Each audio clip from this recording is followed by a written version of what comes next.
श्री राधा वल्लभ श्री हरिवंश। आज हमारे श्रीमद् भागवत का 83वां पाठ है, जिसमें कि बंदीजन द्वारा महाराज पृथु की स्थिति। श्री मैत्रेय जी कहते हैं, महाराज पृथु ने जब इस प्रकार कहा, तब उनके वचनामृत का आस्वादन करके सूत आदि गाय को लोग बड़े प्रसन्न हुए। फिर वे मुनियों की प्रेरणा से उनकी इस प्रकार स्तुति करने लगे।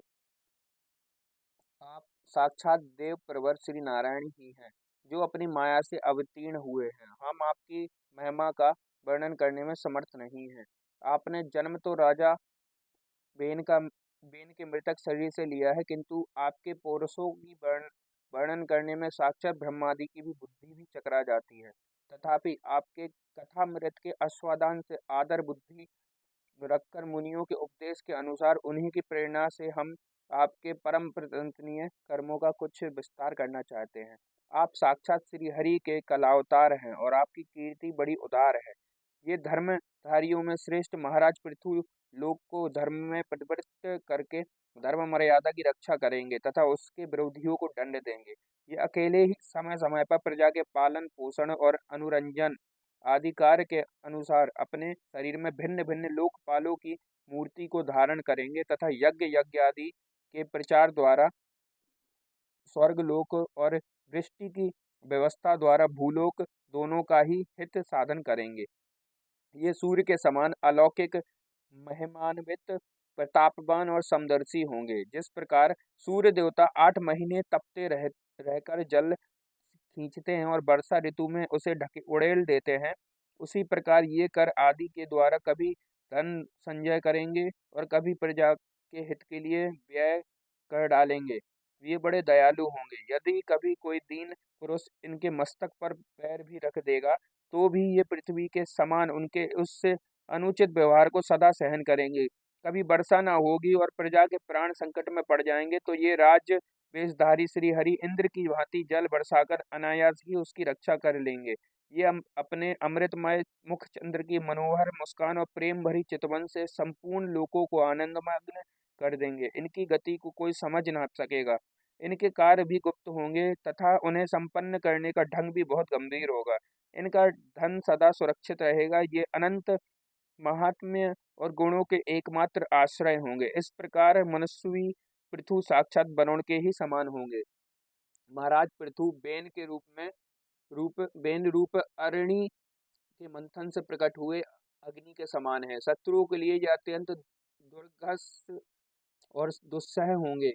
ये उनके समीप रहने पर भी सेनादि से सुरक्षित रहने के कारण बहुत दूर रहने वाले से होंगे। शत्रु कभी इन्हें हरा न सकेंगे।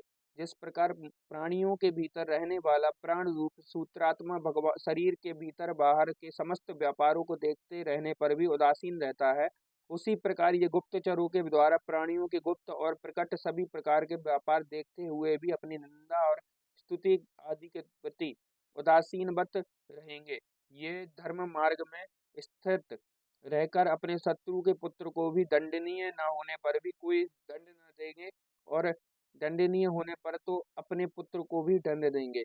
भगवान सूर्य मानसोत्तर पर्वत तक जितने प्रदेश को अपनी किरणों से प्रकाशित करते हैं, उससे संपूर्ण क्षेत्र में इनका निष्कंटक राज्य होगा। ये अपने कार्यों से सब लोगों को सुख पहुंचा देंगे, उनका संरंजन करेंगे। इससे उन मनोरंजनात्मक व्यापारों के कारण प्रजा इन्हें राजा कहेगी। ये बड़े दृढ़ संकल्प सत्य प्रतिज्ञ ब्राह्मण भक्त वृद्धों की सेवा करने वाले शरणागत वत्सल सब प्राणियों को मान ये बड़े दृढ़ संकल्प सत्य प्रतिज्ञ ब्राह्मण भक्त वृद्धों की सेवा करने वाले शरणागत वत्सल सब प्राणियों को मान देने वाले और दीनों पर दया करने वाले होंगे।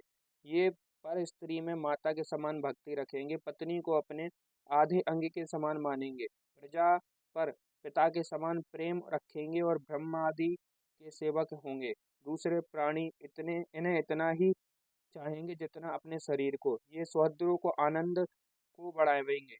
ये सर्वदा वैराग्यवान पुरुषों से विशेष प्रेम करेंगे और दुष्टों को दंड प्राणी यमराज के समान सदा दंड देने के लिए उगत रहेंगे। तीनों गुणों के अधिष्ठाता और निर्विकार साक्षात श्री नारायण ने ही इनके रूप में अपने अंश से अवतार लिया है, जिनमें पंडित लोग अविद्यावश प्रतीत होने वाले इस नानात्व को मिथ्या ही समझते हैं। ये अद्वितीय वीर और एक छत्र सम्राट होंगे। अकेले ही उदयाचल पर्यंत समस्त भूमंडल की रक्षा करेंगे तथा अपने जयशील रथ पर चढ़कर धनुष हाथ में लिए सूर्य के समान सर्वत्र प्रदक्षिणा करेंगे। उस समय जहाँ तहाँ सभी लोकपाल और पृथ्वीपाल इन्हें भेंटे समर्पण करेंगे। उनकी स्त्रियां इनका गुणगान करेंगी और इन आदिराज को साक्षात श्री हरि ही समझेंगी। ये प्रजापालक राजाधिराज होकर प्रजा के जीवन निर्वाह के लिए गोरूप धारिणी पृथ्वी का दोहन करेंगे और इंद्र के समान अपने धनुष के कोनों से बातों में पर्वतों को तोड़ फोड़ कर पृथ्वी को समतल कर देंगे। रणभूमि में कोई भी इनका वेग नहीं सह सकेगा। जिस समय वे जंगल में पूंछ उठाकर विचरते हुए सिंह के समान अपने आजगव धनुष का टंकार करते हुए भूमंडल में विचरेंगे, उस समय सभी दुष्टजन इधर उधर छिप जाएंगे। ये सरस्वती के उद्गम स्थान पर 100 अश्वमेघ यज्ञ करेंगे। तब अंतिम यज्ञानुष्ठान के समय इंद्र इनके घोड़ों को हर कर ले जाएंगे। अपने महल के बगीचे में इनकी एक बार भगवान सनत कुमार से भेंट रहेगी। अकेले ही भक्ति पूर्वक सेवा करके ये उस निर्मल ज्ञान को प्राप्त कर लेंगे जिससे परम ब्रह्म की प्राप्ति होती है। इस प्रकार जब इनके पराक्रम जनता के सामने आ जाएंगे तब ये परम पराक्रमी महाराज जहाँ तहाँ अपने चरित्र की ही चर्चा सुनेंगे। इनकी आज्ञा का विरोध कोई भी ना कर सकेगा और तथा ये सारी दिशाओं को जीतकर अपने तेज से प्रजा के क्लेश रूप कांटे को निकालकर संपूर्ण भूमंडल के शासक होंगे। उस समय देवता और असुर भी इनके विपुल प्रभाव का वर्णन करेंगे। श्री कृष्णाम चरण अस्तु।